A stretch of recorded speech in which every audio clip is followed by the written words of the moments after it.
So, you know how we, men, have always been total nerds? From the get-go, we've been all about making and using gadgets to make life a breeze. I mean, we were top of the food chain 500,000 years back when we rolled out with stone spears and bows and arrows. Then, around the 19th century, we whipped up some gunpowder, and boom! Hello, guns. Now, I'm oversimplifying, but guns popped up around the 1300s, and we've just kept making them better and better. The whole idea? Well, sometimes, whether we like it or not, we gotta take something down to get by. It ain't the prettiest truth, but guns sure help with that. But here's the kicker. With all the guns we've made in the last 100 years, there are some that made people want to pull their hair out. Doing some research on this subject made me ask myself, who looked at these and went, yep, let's make a ton, or who approved this? So, without further ado, here's our lineup of the top 5 guns that shouldn't have been made in the first place. Number 5, the FP45 Liberator. So, during World War II, the Allies were all about backing up the resistance fighters in Europe. They wanted to light up the continent with the rebellions and stuff.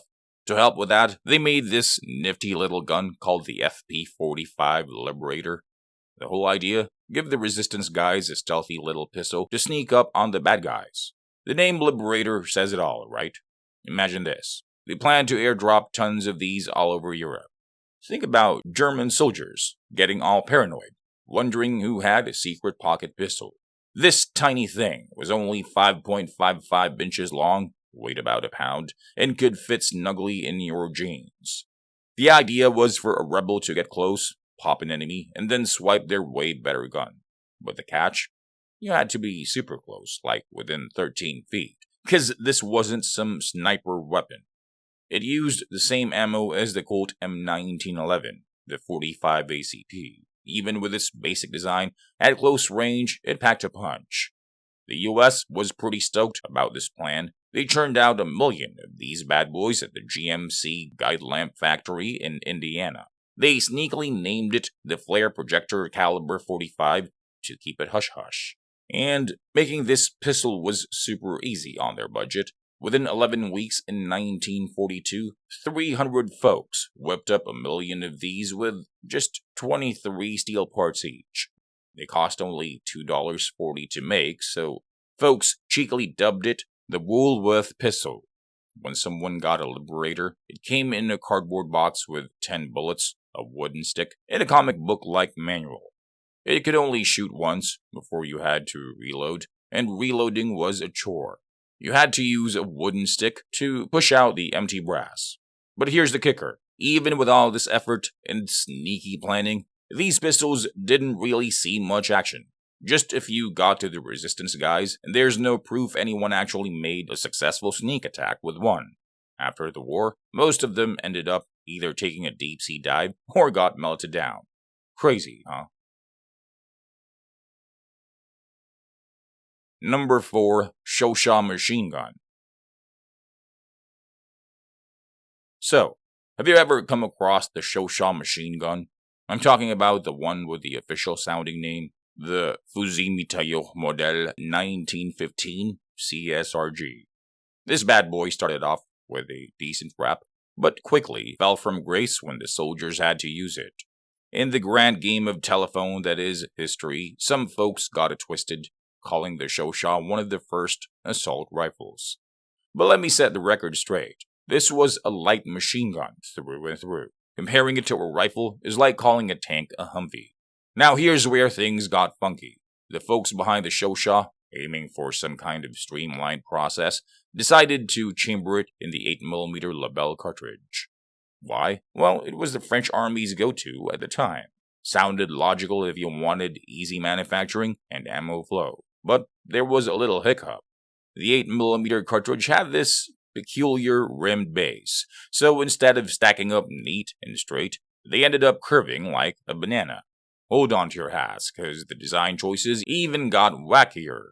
The brains behind the Chauchat whipped up this half-moon magazine, tucking in from the bottom. Sounds cool, right?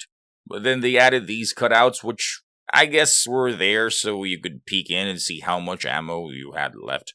A little window into your bullet world.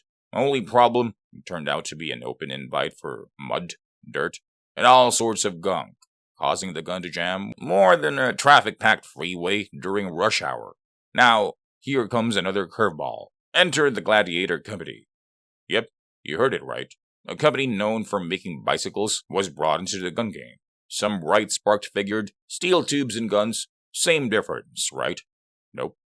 Gladiator, bless him, had absolutely zero experience with firearms. Their Chauchats were more unpredictable than a cat on catnip. But that's not all. When the US threw its hat into the World War I ring, France, trying to win the Best Ally award, made Chauchat guns for American bullets. But this new version was like a sequel nobody asked for.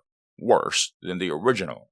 All in all, the Chauchat's legacy is a roller coaster of facepalms and, seriously, moments. A captivating tale when good intentions meet epic misfires. Number 3, Mars Pistol. Ever heard of the Gabat Fairfax Mars? If not, I don't blame you. It was this beast of a handgun that was so wild, complex, and powerful that most people were like, thanks but no thanks. It had its 15 minutes of fame between 1898, when Webley first made it, and 1907 when everyone was like, maybe let's not. So, rewind to the start of the 20th century. Revolvers were the cool kids on the block, but then pistols started showing up. Some were legendary like the Colt 1911, while others, not so much. And that brings us to the Mars pistol. Despite being made by the big British brand Webley, it wasn't actually their brainchild. This pistol monster was dreamed up by a dude named Hugh Gabat Fairfax, who got Webley to build it. So, what happened was Fairfax wanted to make a self-loading pistol, but what did he end up with? Something that looked more like a pocket-sized cannon than a handgun. This Mars pistol was all sorts of quirky. The magazine had this weird steel finger bit covering the top cartridge, so to load it, you'd have to yank the cartridge back up, like some weird dance move. Oh, and it only held 6 rounds, same as the good old revolvers. The breech block, it was like a Rube Goldberg machine. Shoot the pistol, and the block and barrel would both kick back. Then, once the barrel moved forward again, it would spit out the empty cartridge. And where would it often go? Yep, right in the shooter's face. Talk about a design flaw. It came in 3 chamberings, 8.5mm, 9mm, and 45 caliber. The last one? It was the Hulk of pistols at the time. But that immense power was also its downfall. Each shot felt like holding a mini explosion in your hand. One report from a test run even said once was enough, and both the War Office and the Royal Navy nodded in agreement. They passed on the Mars, and in the end, only around 70 were ever made before Fairfax threw in the towel. Quite the tale of ambition, huh? Number 2, Colt Model 1855 Revolving Carbine. Imagine taking the rapid-fire system of a revolver and combining it with the power of a rifle. That's what Colt tried to do in the 19th century with their revolving rifles. Sounds cool, right? Well, in theory, it was. In practice, not so much. In 1855, Colt introduced their Model 1855. This was a revolver with a totally enclosed cylinder. They called them side hammer revolvers, but some folks also referred to them as Root revolvers, named after Elisha K. Root. He was the big brain at Colt's factory, overseeing the whole shebang. With a side hammer design in hand, Colt then made the side hammer Model 1855 rifles, and even threw in a revolving shotgun for good measure. As the Civil War was revving up, Colt expanded his production and started pumping out a light 44 caliber Army revolver and its 36 caliber Navy sibling. Here's where things went south.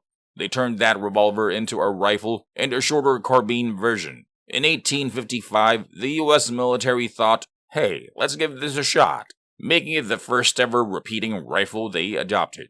but the design was so sketchy that they didn't use it till 1857. The big issue? Gunpowder. Gunpowder from the cartridges would leak and settle around the cylinder. Any hot gas escaping from the cylinder barrel gap could ignite this powder. Worse, it could cause a chain fire. What's that, you may ask? Imagine pulling the trigger to shoot, but instead of one bang, you get a bunch all at once. That's a chain fire. It's like when your fireworks go off all at once. It can be pretty freaky. Sometimes nothing happens except a big scare. Other times it can mess up the gun. Worst case, the shooter is in for a world of hurt. Trust in the Colt Model 1855 tank. Some commanders got crafty, telling their troops to fire it in certain ways to avoid injury. Others said, just load one chamber. But that kinda defeated the whole purpose of a rapid-fire rifle. In the end, only about 4,400 of these bad boys were made. It wasn't Colt's finest moment, but hey, not every idea is a winner. Number 1. The Breda Modello 30 light machine gun. The Breda Modello 30. If one were to draft a Hall of Fame for unfortunate firearm designs, this Italian light machine gun would probably be right at the top. The Breda Modello 30 was, in many ways, a poster child for how not to design a weapon. Used by the Italians during World War II, it boasted a clumsy, ungainly design that looked so uncomfortable as it functioned. Let's break down the Modello 30's features. Its firing system operated from a closed bolt, a choice which, while fine for some firearms, was catastrophic for a light machine gun. This design meant there was no air circulation, leading to an immense heat buildup. In the world of firearms, that's a big no-no. Heat is a cartridge's worst enemy, especially in a closed chamber. The Modello 30 had a nasty habit of cartridges going off without a trigger pull, endangering the shooter and anyone else nearby. But wait, there's more.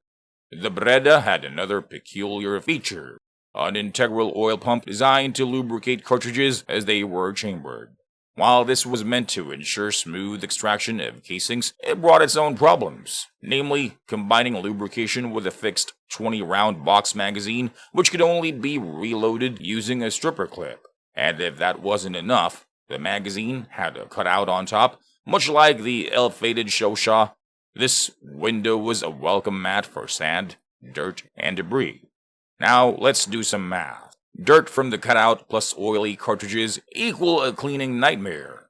Unsurprisingly, this equation also resulted in frequent weapon jams when firing. Every soldier values a reliable weapon in the heat of battle, and unfortunately, the Modello 30 was anything but. In the end, the Breda Modello 30 serves as a textbook example of how a series of poor design choices can turn a weapon from a potential asset to a liability on the battlefield.